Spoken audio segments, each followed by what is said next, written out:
नमस्कार दोस्तों, आइए जानते हैं आज की कुछ खास खबरों के बारे में।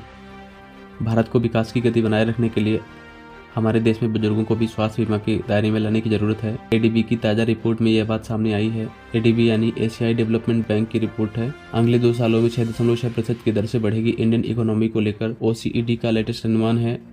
हालांकि भारतीय अर्थव्यवस्था पर एक और अच्छी खबर आ रही है कि मैन्युफैक्चरिंग सेक्टर की ग्रोथ में आगे आने वाले 3.5 साल में दूसरा सबसे तेज सुधार देखने को मिलेगा। इसके बाद देखिए, बार एसोसिएशन में 1/3 सीटें महिलाओं के लिए आरक्षित रखी जाएं।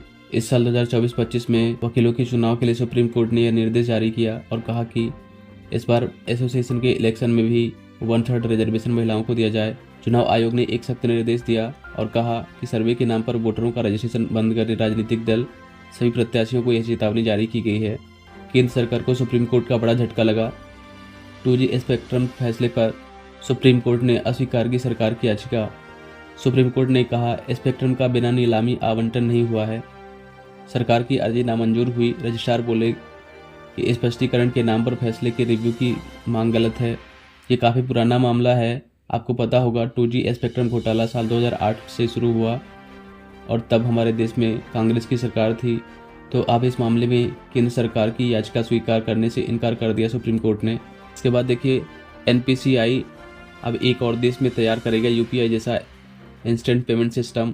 दरअसल नामीबिया के साथ में भारत ने national payment corporation of India ने एक साझेदारी किया है। इसके तहत नामीबिया देश में भी भारत की UPI की तरह पेमेंट सिस्टम बनाया जाएगा। अफ्रीकी देश में डिजिटल ट्रांजैक्शन को बढ़ावा देना इसका उद्देश्य है।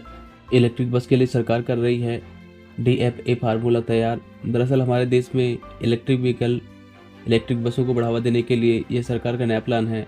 DSM यानी पेमेंट सिक्योरिटी मैनेजमेंट नामक एक फार्मूले के तहत इलेक्ट्रिक बस सप्लाई करने वाली मैन्युफैक्चरिंग कंपनियों को उनके भुगतान मिलने की गारंटी होगी और राज्य ट्रांसपोर्ट विभाग को भी इलेक्ट्रिक बस के बदले तत्काल भुगतान नहीं करना होगा।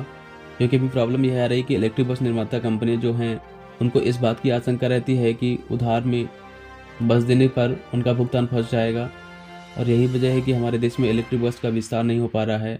तो अब सरकार उनकी पेमेंट सिक्योरिटी की गारंटी देगी। हार्ट फेलियर के रिस्क का पता लगाने में फेल है AI टूल यानी आर्टिफिशियल इंटेलिजेंस की मदद से अभी तक हार्ट रिस्क का सटीक अनुमान नहीं लगाया जा सकता है। साइंटिस्ट की ताज़ा स्टडी में चौंकाने वाला खुलासा हुआ है। वैसे भी अभी दुनिया भर के कई एक्सपर्ट का यह मानना है कि AI तकनीक चिकित्सकों का स्थान नहीं ले सकती है। कश्मीर की सक्सगाम घाटी में चीन ने एक बार फिर से नापाक हरकत की और यहाँ सड़क बना डाली। अब भारत सरकार ने भी एक बड़ा कदम उठाया है। ऐसे ही काम की खबरों से अपडेटेड रहने के लिए चैनल को सब्सक्राइब करके बेल आइकन प्रेस करें।